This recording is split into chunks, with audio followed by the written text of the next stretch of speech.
It's the film that launched an all-star cast. Emilio Estevez, Rob Lowe, Patrick Swayze, Matt Dillon, and even gave us a glimpse in the raw, relentless energy of Tom Cruise. He didn't have many lines in this, but he really made every second count. So stay gold and let's dive in.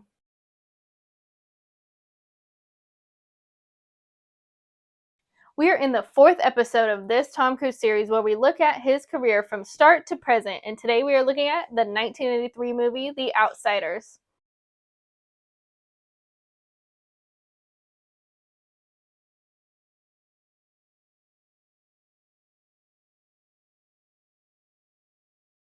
The Outsiders, 1983. Everybody knows that iconic line.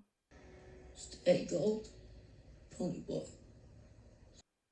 And if you don't, you probably have been living under a rock, like I was. So, what is it? In rural Oklahoma, the Greasers are at odds with the Socials, a rivalry group. So, when Greasers Ponyboy, C. Thomas Howell, and Johnny, Ralph Macchio, get into a brawl that ends in the death of a social member, they're forced to go into hiding.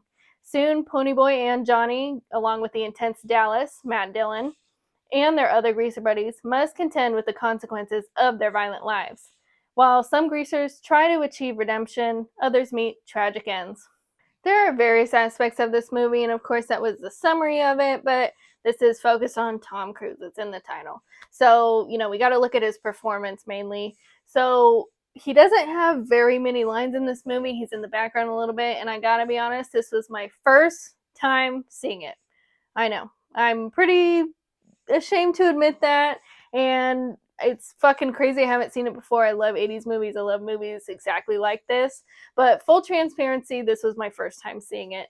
And I kind of like that. I mean, the more I do this, the more interested I get into movies. So I think it was the perfect time. But enough sappy shit. Let's get into it. So it was rated 7 out of 10 on IMDb and 71% on Rotten Tomatoes. We have C. Thomas Howell playing Ponyboy Curtis. We have Matt Dillon playing Dallas Winston. Ralph Macchio playing Johnny Cade. And Patrick Swayze playing Daryl Curtis. Rob Lowe playing Soda Pop Curtis. Emilio Estevez playing Two-Bit Matthews. And Tom Cruise playing Steve Randall. It was directed by Francis Ford Coppola. Hope I'm saying that right. He also directed The Godfather. So, he makes an offer you can't refuse. I don't know why I do things. Based on the novel by S.E. Hinton, filmed primarily in Tulsa, Oklahoma, and has a theme of family, even a chosen one, loyalty, and conflict. So if that is your vibe, stick with me. Tom Cruise plays Steve Randall, who's a cocky greaser, which sounds really bad as I say it out loud. He plays Soda Pop's best friend, and he also works at the gas station with him.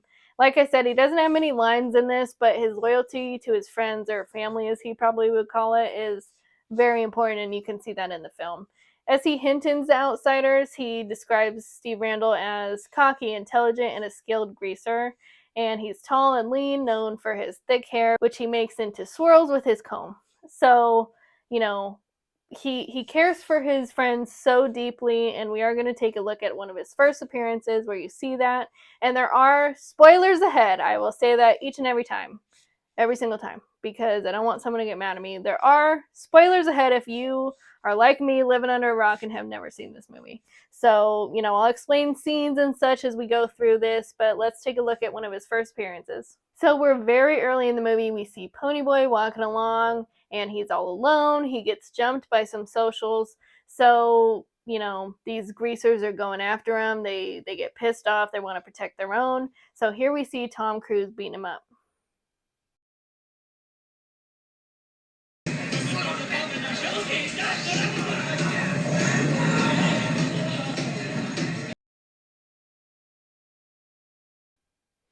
So they're very much family more than friends. The Greasers are very much against the Soses, which they call them the socials.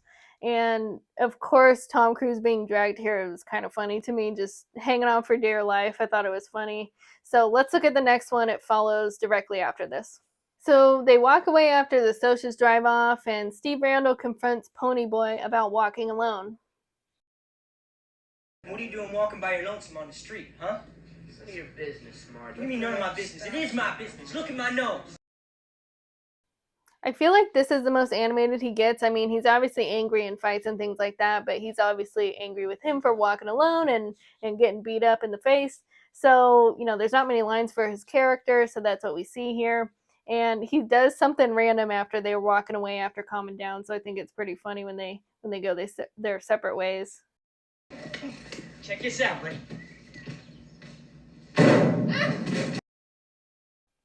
Tom Cruise gives this part such personality and proves boys will be boys. So this is after quite a few events in the movie. So we see Johnny Cade and Ponyboy, they're at the movies with Dallas, and he's acting like an asshole to some girl they call Cherry. So he walks away all pissed off after Johnny Cade kind of defends her. And she had left her boyfriend Asosh earlier in the night because he was drunk, and she likes the softness of these boys. So they're hanging out with her friend and these two guys. So Two-Bit comes in, and so it's 3 guys, 2 girls. They leave the movies, they're walking down. Then the Sos comes up, and things get heated. So basically, Two-Bit pulls a knife on him because they're all drunk and everything and all pissed off because Cherry's with them. And so she goes back with them because she doesn't want anybody to get hurt. Then later we see Ponyboy and Johnny upset after some home stuff, and we see how close they are and their bond that they have. So the Soses come up and start to drown Ponyboy, the same ones that we saw earlier. So Johnny Cade stabs one of them and kills him. So they go into hiding into this abandoned church afterwards. So Dallas joins them, and they've cut and dyed their hair, everything, kind of to disguise themselves. They get back to their hiding spot only to find a bus full of kids and 2 teachers and a burning church. They don't know how this happened. So the kids were inside, Ponyboy goes after them, then Johnny, then Dallas.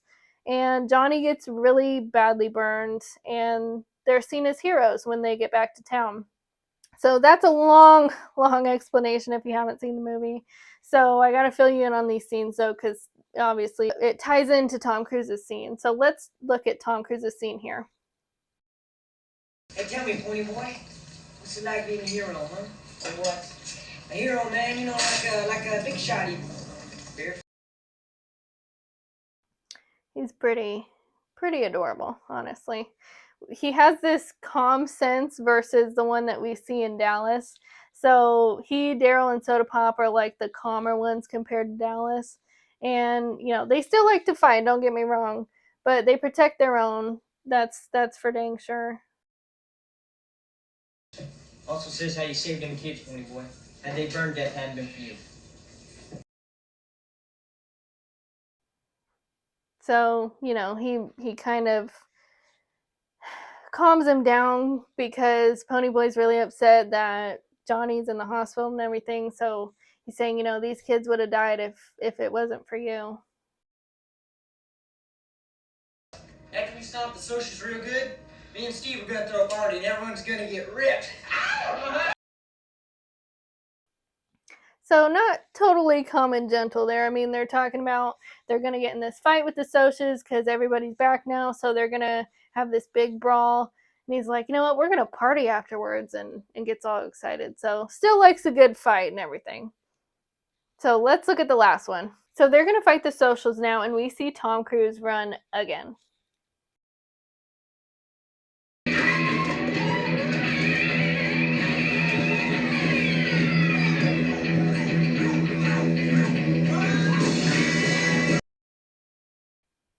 I mean, I would call jumping off of the cars a stunt, right? Then we see them get to the brawl. They're all lined up and everything, ready to fight. And it kind of brings them all together for this fight. I mean, they're a family. They're going to stick up for themselves. And we see Steve Randall getting into a fight. So here's that clip.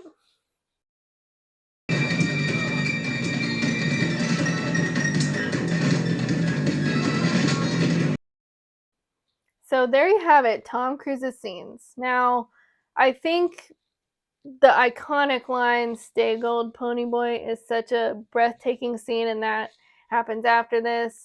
I think all of these actors bring such life to these characters and such an emotion to these characters, and it's truly just a spectacular movie. So let's get into my final thoughts and ratings for this movie.